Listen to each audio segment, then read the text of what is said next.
There's a common misconception when it comes to street photography that in order for a photo to be deemed street photography, there has to be people in the photo. I personally don't believe that to be true at all, but it can be easy to get caught in that mindset that you have to be photographing people in order to be doing street photography. And I fall into that kind of mindset many times when I go out to shoot. The thing is, you can still do street photography without having a single person in your photo.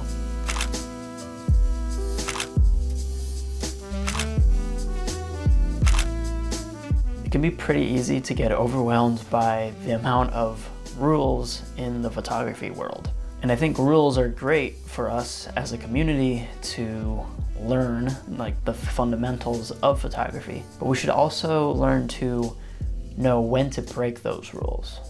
Street photography is capturing the human presence. Now you might think, human presence in a photo with no human presence? That makes no sense. At the risk of sounding like an alien right now, humans, they leave their trace everywhere they go.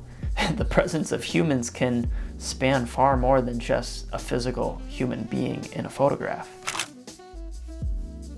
So when you look at it that way, capturing the human presence without having any people in your photo is a lot more easier than you think. A great photographer of our past who shot in this style was Herzog. I recently picked up a book of his work, and a lot of his street photography consists of scenes with 0 people in them.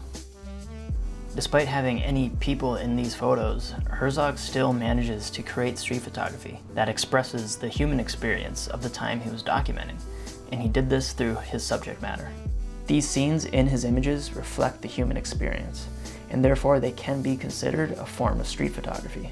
Most of Herzog's work was shot in Kodachrome color slide film, and this was way before color was regarded as something you'd use for documentary style photography or art photography. So you can already imagine what people thought about his work during the 60s when he was using the medium. It definitely raised a lot of eyebrows, but eventually in the late 60s, Kodachrome became recognized. Herzog's work, however, still stayed under the radar throughout the 70s and 80s.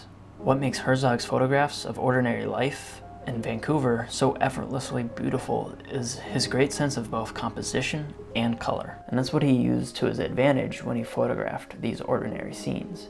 Kodachrome, the film he shot with, it's a very slow speed film, meaning it's not very sensitive to light.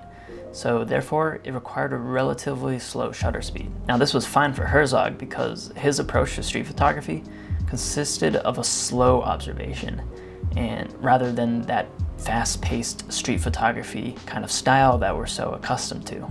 This slower pace that Herzog went with, it resulted in a mastery of composition and color observation. He could pick out any typical scene of daily life and turn it into a work of art. Now these boring scenes may not seem like they held really any substantial importance back then, but today we appreciate them so much more. In my street photography tips video, I mentioned that you should try photographing timeless photographs, images that you couldn't necessarily put a date on by what's in the photo. I still think that's a great challenge for you to put on yourself if you're feeling a little bit uninspired, but I don't think that's the way you should always be photographing, especially when it comes to street photography.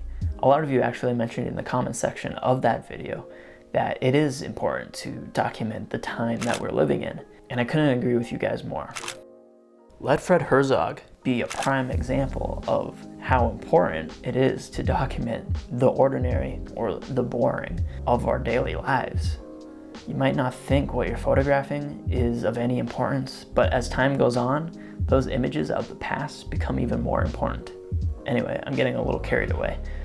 The point of this video is to show that you can photograph these ordinary places and ordinary scenes without any people in them, and that can still be street photography.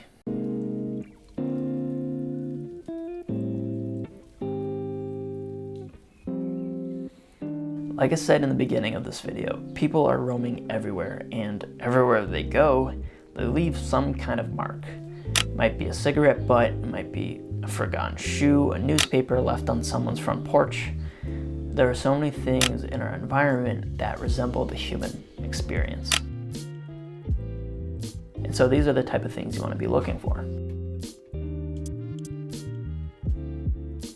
I think as street photographers, we can easily get in the mindset that we have to be constantly moving fast and seeking out people to photograph. When we're doing street photography in this manner, where we're not dealing with any people, we can slow down.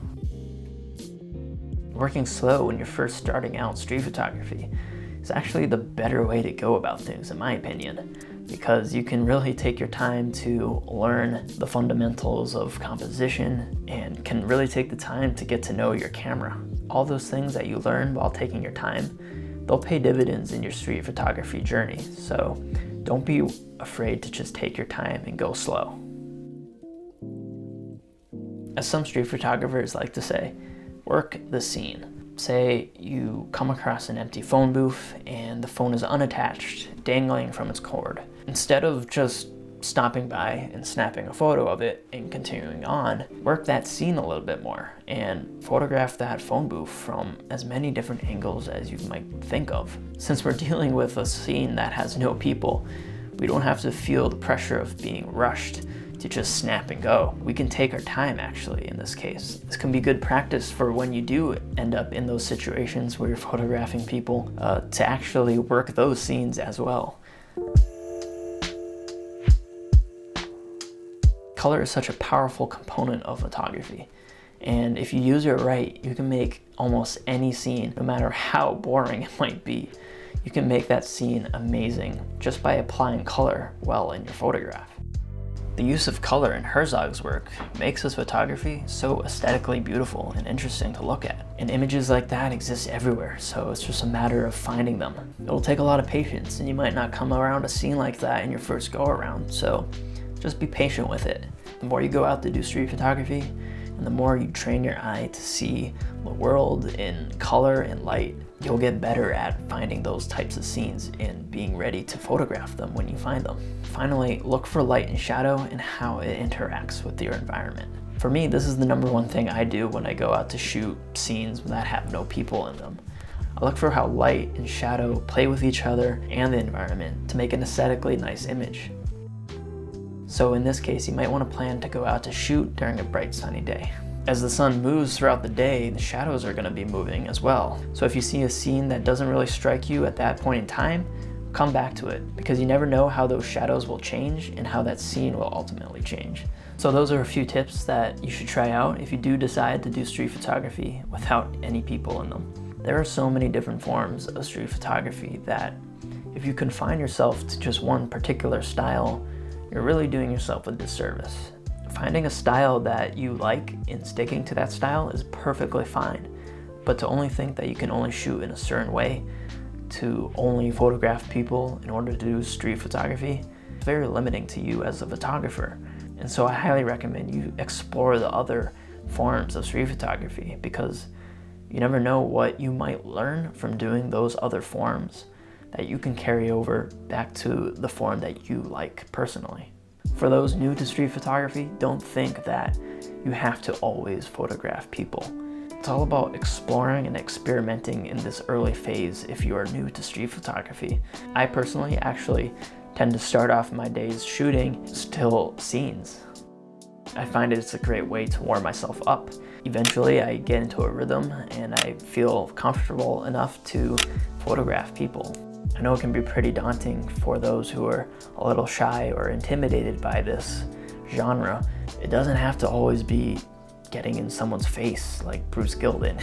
You don't have to shoot that way. Some of the most greatest street photographers of our time went at a much slower pace. And so it's just a matter of finding what style suits you best. If you like the content on this channel, be sure to subscribe, and I'll see you guys in the next one.